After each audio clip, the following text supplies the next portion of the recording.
बिस्मिल्लाहिर्रहमानिर्रहीम। अस्सलाम वालेकुम दोस्तों, मैं ਤੁਹਾਡਾ ਮੇਜ਼ਬਾਨ ਮੁਹੰਮਦ ਸਾजिद ਵਿਰਕ। ਤੁਸੀਂ ਵੇਖ ਰਹੇ ਜੇ YouTube ਚੈਨਲ ਮੇਰਾ ਸਾਈਵਾਲ ਟੀਵੀ। ਜਿਵੇਂ ਕਿ ਜਨਾਬ ਮੈਂ ਵੀਰਾਂ ਵਾਸਤੇ ਰੋਜ਼ ਕੋਸ਼ਿਸ਼ ਕਰਦਾ ਹਾਂ ਇੱਕ ਅੱਛੀ ਔਰ बेहतरीन ਵੀਡੀਓ ਲੈ ਕੇ ਹਾਜ਼ਰ ਹੋਵਾਂ। ਇਸੇ ਤਰ੍ਹਾਂ ਜਨਾਬ रोज़ की निस्बत ਅੱਜ फिर जनाब दोस्तों वास्ते 3 जानवरों की जनाब वीडियो लैके हाजिर होए हैं। उम्मीद करांगे हर रोज़ की तरह तुहानू साडी अज वाली वीडियो भी पसंद आए। इस तो पहले जनाब तुहानू जानवर की करके तसली, सब तो पहले जनाब सारे चैनल को करना सबसक्राइब ते बैल आइकन पर क्लिक करना है। एक अच्छी और बेहतरीन वीडियो का नोटिफिकेशन जनाब वीरा दोस्तों बेलियां सज्जना के भरावां नूं मिलता रहे। अज जनाब अल्लाह की मेहरबानी नाल 3 जानवर लैके आए। 2 जनाब बच्चे कुरबानी वास्ते ते जनाब एक वैड़। बड़ा जनाब कमाल का जानवर है और जनाब लोग कहते हैं जनाब थब्बियां दे ते जनाब मश्क जिड्डे वाने। अज जनाब वीरा दोस्तों नूं लाइव विखावांगे। जनाब फैसला जनाब वीरा दोस्तों ने करना है और जनाब कमेंट करके दसना है कि जनाब जानवर के जोड़े लिबास वाने वाकई जनाब थब्बियां दे है कि नहीं। तसली करना जनाब और जनाब एंड से डिटेल लवांगे मालक तो। वीडियो जनाब अच्छी लगे तो वीडियो में शेयर करना है और जनाब वीडियो के एंड से आपकी कीमती राय का इजहार करना नहीं भूलना जनाब। लो जी, सब तो पहले जनाब वीर दोस्तों बेलियां सजना तो जनाब भरावां ने राइट साइड का मुकम्मल व्यू जनाब वैट का चेक कर लेना है। फेस क्वालिटी तो लैके जनाब टेल तक मुकम्मल व्यू कद जनाब माशाल्लाह आउट क्लास। अज जनाब जो वीर वास्ते असी जानवर सिलेक्ट किया जनाब बड़ा ही आउट क्लास और जनाब कमाल का, क्योंकि जनाब गर्मी आ गई है। गर्मी की वजह जनाब टंपरेचर चलता पाया 48-49, जिनकी वजह से जनाब अक्सर जो जानवर ने गर्मी मनाते हैं और जनाब दुध की पैदावार भी घटा जाते हैं। जो जनाब अज वाला तोहफा असी सिलेक्ट किया वीर वास्ते ये अल्लाह के फजल जनाब गर्मी नहीं करेगा। साफ जनाब जिस जानवर ने गर्मी नहीं करनी दुध भी जनाब उस जानवर ने देना। माशाल्लाह जनाब बड़ा ही आइडियल और जनाब पावर वाला थान है। चेक करो माशाल्लाह मझ वाला थान और जनाब रुग रुगदा और जनाब पावर वाला विरला जनाब थाना दी पूरियां आउट क्लास पीस जनाब लिबास वाने जनाब 2 थब्बियां दे। माशाल्लाह लोग जनाब कहते हैं पंडा दे और जनाब 2 थब्बियां दे। फैसला जनाब वीरा दोस्तों बेलियां सजना ने करना जनाब। माशाल्लाह वैन जनाब बड़ा ही आउट क्लास थान लगा है और जनाब लिबास वाने थब्बियां दे। सिरों जनाब रियल मोनी रंग जनाब बड़ा ही आउट क्लास है। चेक करो माशाल्लाह 100 जानवर देखिए जनाब एक जानवर ऐसा मिलता है जोड़ा जनाब क्वालिटी वालों और जनाब ब्रीड वालों और जनाब थन वालों लिबास वालों जनाब आउट क्लास हो। ये जनाब राइट साइड का मुकम्मल व्यू है। बॉडी स्ट्रक्चर जनाब वीरा दोस्तों चेक कर लेना है। जनाब लेफ्ट साइड का मुकम्मल व्यू चेक करना, मुकम्मल हाइट और जनाब मुकम्मल लेंथ जानवर की। माशाल्लाह तसल्ली करो जनाब। खोली माड़ा जा खोली फिजिकली फिटनेस जनाब तो जानवर की चेक कराने हैं। माशाल्लाह दिल करता जनाब जानवर नूं बार बार विखाई जाइए और जनाब दोस्तों वीरां दे शौक पूरे कराए जाइए। यहीं तोरला माड़ा जाइए। लो जी तोरा फेरा जनाब नवाबी माशाल्लाह जिड्डा वजूद और जनाब ओडा ही हवाना। माशाल्लाह तोड़ तो लम्मा तोड़ कुछ नहीं होता लम्मा तोड़ दे। ये जानवर जनाब होंगे ने जेड़े जनाब मन दुध करने वाले होंगे। माशाल्लाह तसलियाँ करने जनाब वीर दोस्तों ने 2-2 फुट जनाब लत्तां चौड़ियाँ वैड़ करके जनाब तुरी फिरदी है। डिलीवरी जनाब दिन बाकी ने तसलियाँ कर लेनी है इंशाल्लाह जनाब। मालकां दी आवाज़ जनाब चौनी पैंदी जनाब डिलीवरी तो पहले बंद। ये जनाब जानवर नंबर 1 बंद गया।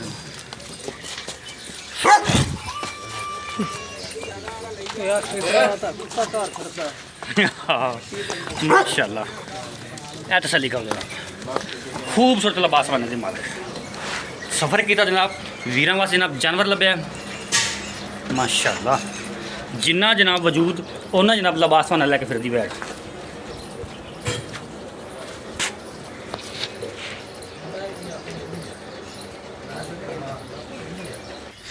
लो जनाब एक कुरबानी का बच्चा जी जानवर नंबर 2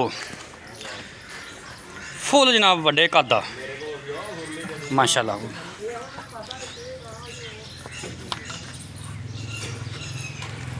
हाथी वर्गा माशाल्लाह जिसमें चेक करो बड़ियां जनाब लंबाइयाँ तो बड़ा ही जनाब खूबसूरत जानवर।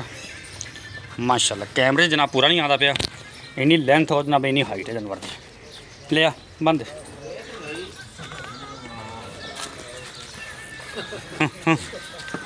माशाल्लाह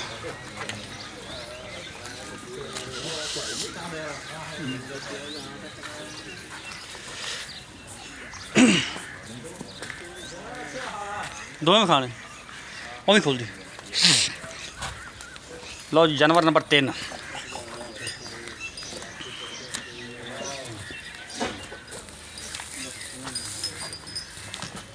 ये भी जनाब फुल वड्डे कद विच माशाल्लाह। लिया बस बंद।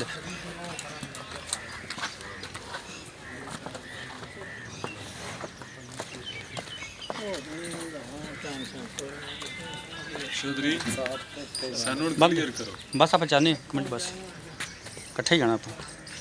लो जी बाकी जनाब गलबात करते हैं मालिक नाल। ये जानवर नंबर 1 वैड। अस्सलाम वालेकुम जी। वालेकुम सलाम जी। सर की हाल है? ठीक ठाक हो? माशाल्लाह हाले पूरियां गजैशा पईयां वैड बिल किन्ने दिन लेंदी पाई है? वैड हाले अल्लाह दे हुक्म नाल देख लो आपको वैड नु पता नहीं मसूना। बिल्कुल। वैड हाले 5 तो 7 दिन खड़दी अल्लाह दे हुक्म नाल। साहब का कोई मिल्किंग रिकॉर्ड पहले बार दा कितना कहंदा? पहले सूरत 30 लीटर दूध करदी रही वैड। माशाल्लाह माशाल्लाह जी। सीमन अच्छा रखी जे चंगा टीका लिखाया भाई। की मुੱਲ ਇਹਦਾ ਕੀ ਪੱਕੀਆਂ ਠੱਕੀਆਂ ਦੀਆਂ ਗੱਲਾਂ ਇਹਦੀਆਂ? पक्कियां ठक्कियां ਦੀਆਂ ਗੱਲਾਂ ਤੇ ਭਾਈ ਸਾਜਦ ਜੀ ਤੇ ਮਾਸ਼ਾਅੱਲਾ ਚੱਡੇ ਵਾਲ ਵੇਖੀ ਇੰਨਾ ਹੀ ਹੋਰ ਬਾਹਰ ਕੱਢਣਾ ਵੈੜ ਨੇ। ਬਿਲਕੁਲ ਜੀ ਗੰਜਾਸ਼ਾਂ ਪੂਰੀਆਂ ਪਈਆਂ ਹਾਂਜੀ ਮਾਸ਼ਾਅੱਲਾ। ਤੇ ਆਪਾਂ ਵੈੜ ਦਾ ਮੁੱਲ ਕਰਨਾ 10 ਲੱਖ। ਠੀਕ ਹੈ ਜੀ। ਜਿਹੜੇ ਪੱਕੇ ਜਾਂ ਪੈਸੇ ਉਹ 7.5 ਲੱਖ ਰੁਪਇਆ ਲੈਣਾ। 7.5 ਲੱਖ? ਹਾਂਜੀ। 7.5 ਲੱਖ ਚ ਕੋਈ ਵੀਰ ਉੱਤੇ ਆਂਦਾ ਪਿਆਰ ਨਹੀਂ, ਨਹੀਂ, ਬਸ ਪਿਆਰ ਮੁਹੱਬਤ ਕਰਨੀ ਹੈ। 19 ਵੀ ਹੋਵੇਗਾ। ਹਾਂਜੀ। ਬਾਕੀ ਵਾਧੇ ਘੱਟ ਦੇ ਜ਼ਿੰਮੇਦਾਰੀਆਂ ਜ਼ਿੰਮੇਦਾਰ ਕੀ ਅੰਦਾਜ਼ਾ ਤੁਹਾਡਾ ਆਂਦਾ ਹੈ ਵਿਆਹ ਕੀ ਦੁੱਧ ਕਿੰਨਾ ਕੁ ਕਰੇਗੀ ਇਸ ਬਾਰੇ? ਤੇ ਅੱਲਾ ਦੇ ਹੁਕਮ ਨਾਲ ਜੇ ਆਪਣੇ ਕੋਲ ਵੈੜ ਛੂਪੀ ਤੇ ਆਪਾਂ 35 ਤੋਂ 36 ਲੀਟਰ ਦੁੱਧ ਚਵਾ ਕੇ ਦੇਵਾਂਗੇ। ਬਾਕੀ ਦੁੱਧ ਨਸੀਬ ਦਾ ਤਾਂ ਬਾਕੀ ਪਾਏਗਾ। ਦੁੱਧ ਨਸੀਬਾਂ ਦਾ। ਠੀਕ ਹੈ ਜੀ। ਸੋ ਸਭ ਜਾਨਵਰ ਨੰਬਰ 2।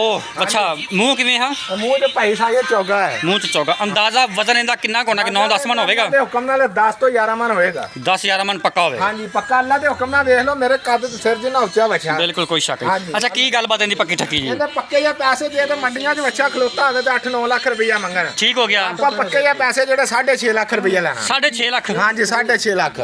ਜਾਨਵਰ ਨੰਬਰ 3 ਹਾਂਜੀ ਮੂੰਹ ਕਿਵੇਂ ਹੈ? ਮੂੰਹ ਚੌਗਾ ਹੈ ਵੀ। ਮੂੰਹ ਚੌਗਾ। ਹਾਂਜੀ। ਇਹਦਾ ਵਜ਼ਨ ਅੰਦਾਜ਼ਾ ਕਿੰਨਾ ਹੋਵੇਗਾ? ਇਹਦਾ ਵਜ਼ਨ 12 ਤੋਂ 13 ਮਨ ਵਜ਼ਨ ਆ ਬੱਚੇ ਦਾ ਮਾਸ਼ਾਅੱਲਾ। ਮਾਸ਼ਾਅੱਲਾ ਤੇ ਮਾਸ਼ਾਅੱਲਾ। ਪੂਰਾ ਰੰਗਬਾਜ਼ ਬੱਚਾ। ਰੇਟ ਦਹਾੜੀ ਲੱਗਦਾ ਮੈਨੂੰ। ਬੱਚੇ ਦਾ 15-16 ਲੱਖ ਰੁਪਈਆ ਮੰਡੀ 'ਚ ਮੰਗਦੇ ਆਪਾਂ YouTube ਤੇ ਵੇਖੀਦਾ ਵੀ ਆ। ਹਾਂਜੀ ਤੇ ਆਪਾਂ ਇਹਦੇ ਵੀ ਪੱਕੇ ਜਾਂ ਪੈਸੇ ਜਿਹੜਾ 6.5 ਲੱਖ ਹੀ ਲੈਣਾ। 6.5 ਲੱਖ? 6.5 ਲੱਖ। ਵੀਰ ਕੇ ਉੱਤੇ ਹੋਵੇ ਪਿਆਰ ਮੁਹੱਬਤ ਹੋਵੇਗਾ। ਪਿਆਰ ਮੁਹੱਬਤ ਐਵੇਂ 19 ਵੀ ਕਰਾਂਗੇ। ਠੀਕ ਹੋ ਗਿਆ ਸਰ। ਹਾਂਜੀ। ਲਓ ਜਨਾਬ ਰੇਟ ਤੁਸੀਂ ਸੁਣ ਲੈਣ ਵੀਡੀਓ ਜਨਾਬ ਅੱਛੀ ਲੱਗੇ ਤਾਂ ਵੀਡੀਓ ਨੂੰ ਸ਼ੇਅਰ ਕਰਨਾ और जनाब आपकी कीमती राय का इजहार करना नहीं भूलना।